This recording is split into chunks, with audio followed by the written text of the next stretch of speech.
Welcome to a new video. Let's take a look at some new malicious compliance stories. The first story is called, What Do You Know? I grew up in a small community on an island off the coast of a thriving metropolitan area. It had its ups and downs but was generally a pretty quiet sort of life. The community had a fairly large immigrant population from various European countries. And one of those was John. John the Builder. He and his numerous brothers had all moved to the island together. And they started a construction company. John was a big affable man, easygoing and always smiling. He spoke excellent English, but with a thick accent. Sometimes people assumed his accent meant his grasp of business was lacking, but usually not for long. Within a decade or so of moving there, John and his brothers were pretty much the only builders of note on the island. And anything bigger than a garden shed would go through them.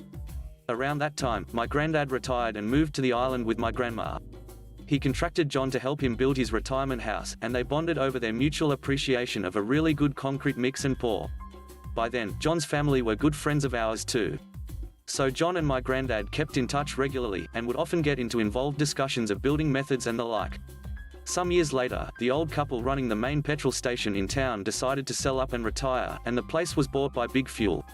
Big Fuel decided that the quaint old station and garage was in dire need of a complete makeover and modernization, and drew up plans accordingly.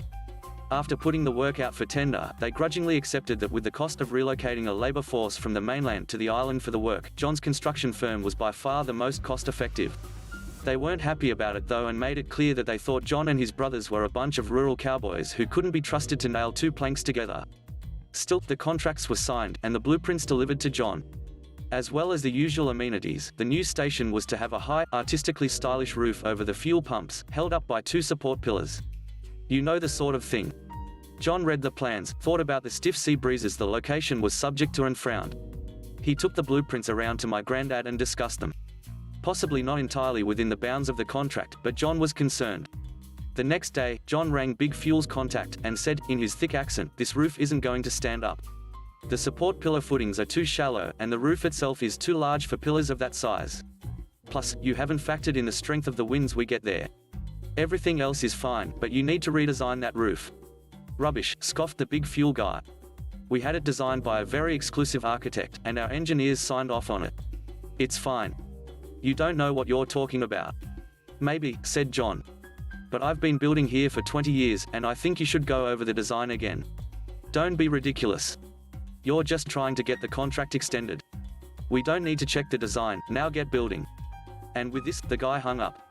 John, being a genuinely nice bloke, thought that maybe this was just one person being difficult, and also felt that this sort of thing should probably be in writing, sat down and wrote a clear letter expressing his concerns about the fuel pump shelter, and sent it overnight to the Big Fuel office on the mainland. The next day, he got a call from the Big Fuel office, from someone further up the ranks. "What is this? Who do you think you are, trying to tell our architects and engineers they don't know what they're doing? You're only a builder, what do you know? Just build the thing. Could you put that in writing, please?" asked John. This is the point at which a sensible manager would be given pause. When the contractor specifically asks for it in writing, you should probably ask why. "Fine," snarls the Big Fuel guy, and faxes through a terse note that he'd read the letter and considered it mistaken, and to get on with the construction. John shrugged, carefully filed the note, and went ahead with the build. A little over a month later, the new station was finished, roof and all.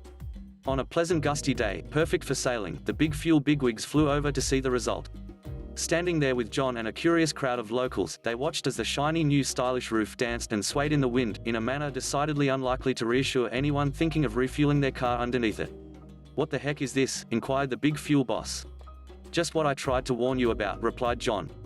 "No. You messed up the construction and now you're trying to pin it on us. We're not paying for this. You're going to need to tear it down at your expense and build it right. It's built exactly to your blueprints," said John. "If you want it rebuilt, you'll have to pay for it. Preferably with a new design.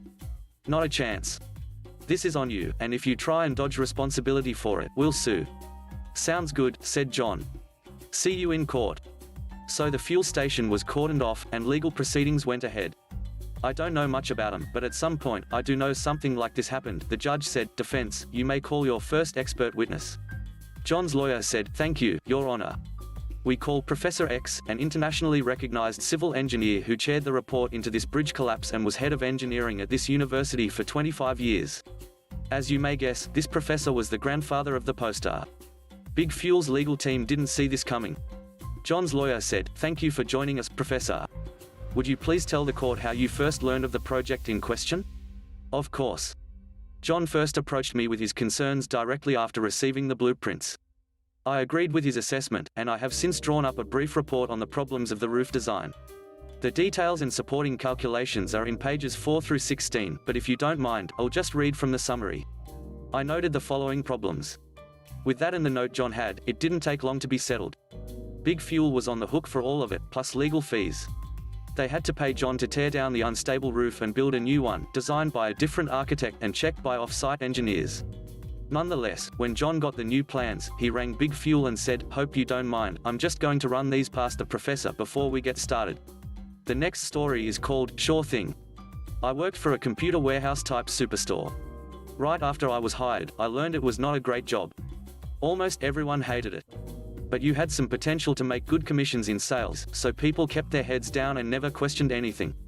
Most competent people never stayed longer than a year and employee turnover was huge. Truly a terrible place to work. I had recently sold my computer store and was taking a year off. After a few months, I got bored and got this job as a part-time to get me out of the house and supplement the cash out from the computer store sale. Being in this position gave me some freedoms some of the other people who worked there didn't have. If someone was complaining about something, I was more than happy to bring it up with management since I didn't care if I got fired. I'm pretty sure the store manager hated me. Dress code for guys was a white button-down shirt, tie, and some form of Dockers-type pants. Since this job didn't pay much for the non-sales staff, many employees had cheap ill-fitting button-down shirts and one cheap tie. Honestly, the staff would have looked better in a store-branded shirt. But since this store was crazy cheap, that would cost them overhead, and you can't have that. I've got a collection of some really nice ties I'd collected over the past 15 or so years. Mostly vintage silks from the 50s and 60s. I actually hardly ever wore ties, but collecting them was a little hobby of mine. If I saw a particularly nice one, I'd nab it. One morning I was getting ready and managed to forget my tie. It was about a 40-minute drive to work and I noticed my missing tie when I got out of the car at work. No big deal, I thought. But I was wrong. About an hour into my shift I get pulled aside by my direct manager. I explain I somehow forgot about my tie and didn't really think it was a big deal. I also explained I was 40 minutes away from home and didn't have time to go back before my shift started. My direct manager was pretty cool, but he has his stupid rules to follow, so I got passed over to human resources and the store manager. The store manager acted like I just poured epoxy into all the toilets. He was crazy mad at me. He lectured me for 25 minutes about the importance of the dress code, how those that don't follow it aren't team players, and how, if it happens again, I'll be looking for a new job. He actually made me read the section in the employee handbook on the dress code, so I knew it and could follow it to the letter. All this over a tie. I got written up and sent home to get my tie. Since I was 40 minutes from home, I just went to a local store, bought a cheap tie, and hung out at a cafe for an hour. That weekend I went to thrift store shopping. I spent all day hitting every thrift store I could find. I found the ugliest and whitest ties I could find. Massive 1970s brown-colored ties, ugly green avocado-colored ties as large as a lobster bib, patterns that made eyes bleed. They were polyester atrocities time forgot. I also bought some Christmas ties with Santa and holiday wreaths. It was summertime. To top it off, I bought some terrible oversized white button-down shirts. A few were just off-white enough they looked almost dirty. My next day at work, I went from being the guy who looked fairly sharp to someone who looked like they escaped a mental ward in the 70s. My direct manager saw me and started to laugh. He got it. He just patted me on the back and I was back to work. The store manager saw me later in the day and was not pleased. But since there was no wording in the employee guidelines on ties being within reason or shirts fitting, he couldn't do anything. I am sure he thought it was just a fluke for the day. Sadly, he was wrong. My ties just got worse and worse as I uncovered them in thrift stores and garage sales over the next few weeks. I'd tie them short or uneven so the back hung lower from the front. I'd triple wrap a 4-in-hand knot to make it look wrong and sideways. I found so many, I started giving other people these terrible ties and within a few weeks, 1/4 of the people in my department looked completely ridiculous. I ended up quitting about a month or so later. My last day at work I distributed all my atrocities to everyone I knew at work to let my tie legacy live on. The last story is called, Fine by Me. I was at work when I got called in by my manager. She told me that someone had complained to her that I always start working the second I enter the cafe and shop, and that I wanted to finish all the work right away. They told her that I had my own structure of how I do my job and when I do my job, and they didn't always agree with when I did my job. So I asked her why no one has ever approached me about it. I always ask the people that I'm working with what they want to do, and when something that I do affects them, I ask them first. She told me that they felt like I would still do my own thing and ignore their wishes. I then learned that they were actually one person. Let's call him Richard. Now I don't dislike Richard. But Richard is a mess. He is known to procrastinate, he doesn't do a lot while we work together, and he needs multiple breaks, even though we're only technically allowed to have one 30-minute break. Now I always accommodate to the people that I work with. I do have my own schedule of when and how I do things. I always follow the rules. I'm easily stressed and overwhelmed, and I'm able to be a more pleasant person when I have structure. I have also had surgery, and that means that I have a limited amount of energy. So during an 8-hour shift, by the 6th hour, I'm exhausted and working hard to finish the last bits of work. I also don't like to relax, stand still, because then my thoughts catch up to me, and that's something that I try to avoid. That means that if I'm working with someone, I do both my job and at times half of theirs. I believe that we also finish on time when we're finished an hour earlier. One reason is that a lot of things can and often go wrong last minute. Our coffee maker can break down, our pin machine might stop working, the fridge can flood, a lot of customers can come in last minute and drop their hot drink over the mop floors, and more. This is not me being dramatic, all those things just happen. Now if you're ahead of the game, it's not that bad. I tried to explain that, but my manager told me to try and accommodate to Richard's needs more. So I told her that I'll just leave the planning to Richard, so he wouldn't feel bad about it anymore. That's where malicious compliance started. I had to work with him every day that week. He came in, late as always, and I told him that I had a conversation with the manager and that I'll be following his schedule to do my job from now on. He seemed happy about that. Now, normally I count our cigarettes and clean the first oven, which is a 2-hour process. You don't have to do anything during those 2 hours, but all the programs collectively last 2 hours. I didn't do that cause he didn't tell me to. I didn't bake at the appropriate times because he had an issue with that. I didn't clean our first coffee maker, didn't count the first register, didn't check the products in advance, and more. Now our shifts are from 15 till 23. At 20 he asked me what we needed to do. Now it's his job to fill the store, which he hadn't done. The whole store was a mess and we hadn't done anything. So he told me that it was okay to start with all the tasks. Now, normally I still make the coffee, handle the cash register while doing all the other tasks. This time, however, I couldn't because I had about 6 tasks that needed to be done on time for us to finish somewhat on time. So he had to handle the cash register while working in the store. We ended up finishing a little before 02 and we left the store a mess. We got many complaints in the morning because their shifts became more difficult cause I didn't prepare the store for them like I normally do. However, I wasn't done. The next day, I showed up and did the same thing. He still only wanted to start at around 1950 with all our tasks. And again we finished later.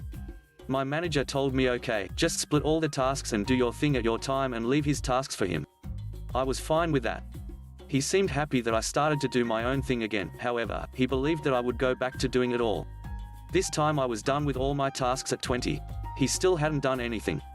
At times he would just grab a couple of bottles of water and half stock the water, but that was about it. I wasn't bothered by that because it wasn't my job. At 22, he looked at me and asked me what we still had to do. I told him I'm already done with all my tasks, so after we close the store, I'll clean the last coffee maker. I looked at him with confusion. I don't know about what you still have to do though. I didn't keep track of it this time, I said. He looked at me in shock, but I ignored him and went to help our customers. He quickly ran to the back and started to grab all the drinks that needed to be refrigerated and started to stock the store. Of course, I would have loved to help him. But as I suspected, the pin machine no longer worked and everyone had to pay with cash.